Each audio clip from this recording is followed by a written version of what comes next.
does feel different. We actually got goals set, and we see it. Like, we did it. We did it last season. Obviously we didn't accomplish playoffs, but we got a taste of like what it feels to fight for something like that. And I think the motivation is there, the hunger is there. I think that's really what the difference is. Like, we fighting for something.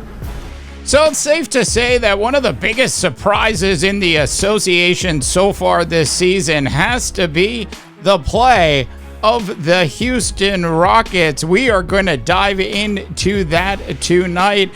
The Houston Rockets are for real. If I'm just saying, there is so much to discuss when it comes to the Houston Rockets. We're also going to talk about Dillon Brooks beating up the Chicago Bulls mascot, among other things. I've got all of that and a whole lot more coming up on this edition of the NBA Rundown. Super quick, new to the show, please go ahead and subscribe, and of course, like this video. We also have our podcast form now out. Please go ahead and subscribe, and of course, give us some positive ratings on Spotify and on Apple or wherever the hell you actually get your podcast from. Now, let's start out with the actual statistical portion of this. We'll get into Dillon Brooks beating up a mascot in just a second. But when you think about the third place, Houston Rockets, who are 11-5 heading into Friday night's game, they are currently on the defensive side of the fence. They were ranked 10th last year. They're currently rated 3rd. On the offensive side of the fence, they were rated 20th last year, and they're currently rated 13th, which is pretty good because they are one of the worst teams in the association when it comes to actual assists. Now, you can understand why their offense is actually in the middle of the road right now, because they actually rank first in the association in rebounds. I'm telling you, Dillon Brooks was a great move by this Houston Rockets team.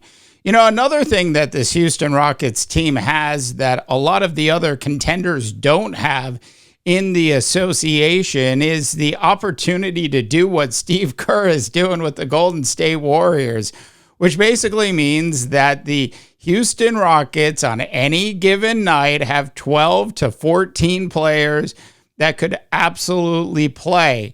And the rotation is deep for this Houston Rockets team. Now, there's been all sorts of rumors. There's the if part. Should the Houston Rockets trade for Jimmy Butler? Should the Houston Rockets actually go out and trade for Giannis? Now, to get Giannis, they're probably going to have to give up Jabari Smith Jr. and like 6 number 1 draft picks, which just absolutely makes no sense at all.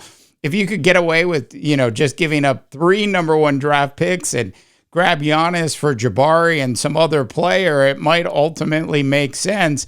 But I don't think that's actually going to happen this year. I think the Giannis deal, if it happens, would happen during the offseason. Plus, who wants to see anybody break up this young basketball team? They are so much fun to watch. In Jalen Green, as much as he lights it up, let's just face it, he's not a very good shooter, is he? I think he's averaging just 33% from the three-point arc this year and a horrible 39% from the field. But that doesn't mean I don't believe in this Houston Rockets team, because I do. And one of the reasons that I think this Houston Rockets team is playing so well is actually the depth and the talent of the youth on this actual team. Looking at this Houston Rockets roster, you might be saying to yourself, DeBaugh, what the hell are you talking about? And I'm just going to run this down for you, because in case you haven't been following the Houston Rockets, you should be. Now, we know that Jalen Green is not a number 1 best player on a team. He's a number 2 or a number 3. We know that Sengun is essentially the poor man's version of the Joker, but he's still early enough in his career, so he has some opportunity to maybe go into the middle class version of the Joker at the end of the day. Both of them are averaging over 18 and 19 points a game, respectively. Then you've got the veteran and Fred VanVleet, who's averaging 6 assists a game and nearly 16 points a game. Jabari Smith Jr., almost 12 points a game. Tari Eason, another young player on this Houston Rockets team, 11 points a game. Amon Thompson, 11 points a game. Cam Whitmore, if he just got more minutes, would be averaging well north of 10 points a game, currently averaging just 6. Jake Landell is averaging 4.5 points a game. Aaron Holiday is playing on this team. There's Reed Shepherd, who isn't really getting any minutes yet, and wait till that actually happens. Wait until Reed Shepherd has a chance to actually do what we're seeing out of the Los Angeles Lakers Dalton Connect. That hasn't happened yet with the Houston Rockets, and one of the reasons is this Houston Rockets team is actually significantly deeper than the Los Angeles Lakers. Now, of course, the Lakers have Anthony Davis and LeBron James, and the Houston Rockets don't have anything that really compares to those two players on their roster at this point. They also have Steven Adams and Jeff Green. So look, at any given point in any game, assuming everybody's healthy, if they wanted to, Ume could actually play 12 to 13 players a game, and he has been playing between 11 and 12 players a game anyways, sort of stealing a play out of Steve Kerr's current playbook. And it's absolutely working for this Houston Rockets team. Now, the one thing about this Houston Rockets team is something that I think is very important to mention, and it is momentum within the youth. And you can see the momentum within the youth of this team is picking up steam as this season has actually started to progress down the road. I mean, I gotta say, and I'm going to go ahead and play this Dillon Brooks video for you now, but here's Dillon Brooks actually beating up the Chicago Bulls mascot in Chicago. Just how fantastic is that? It reminds me of the time Charles Barkley actually took down Barney, the big purple dinosaur. Look, at the end of the day, I love what Dillon Brooks actually brings to this team. You might hate him. You might love to hate him.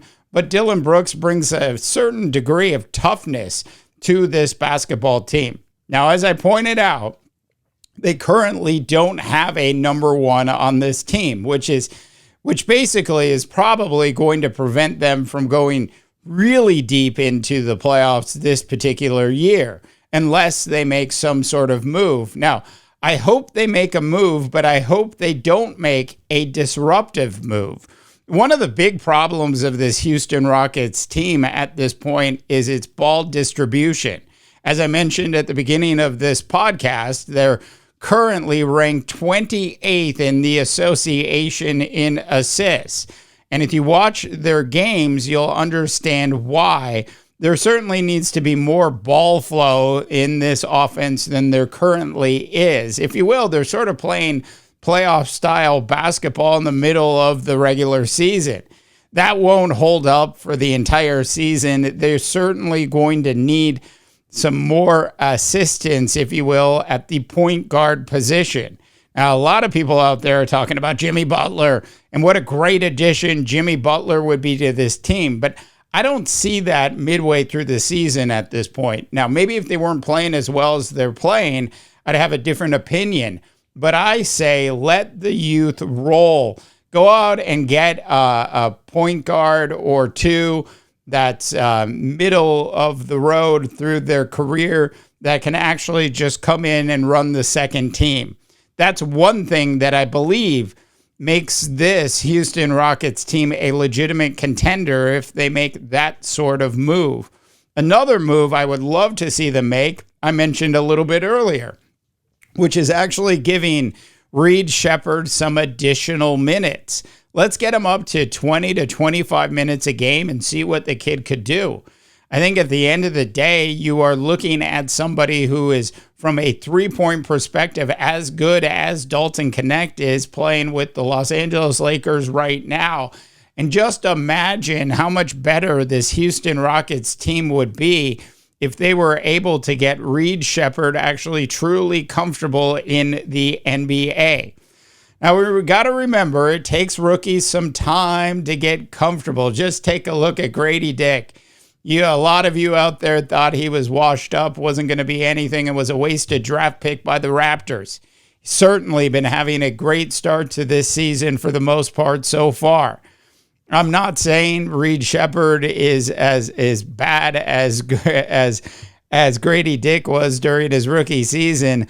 I'm saying that I think Reed Sheppard is a difference maker for this Houston Rockets team if they're able to figure out how to ultimately get him into the flow. But for that to happen, I think they need some additional assistance at the point guard position. Look, as good as Fred VanVleet is, he is he's more of a shooting point guard than he is a traditional point guard. They need somebody that can actually really help distribute the ball and increase the amount of assists that this team is getting night in and night out. If the Houston Rockets are actually able to actually go out and do that, then the Houston Rockets are absolutely going to be a for real team when the NBA playoffs roll around. All right. Love to know what your thoughts and opinions are on that. Please go ahead and drop your comments in for the NBA Rundown. I'm Dave DeBaugh, wishing you all a tremendous rest of your sports viewing day. This is Phoenix.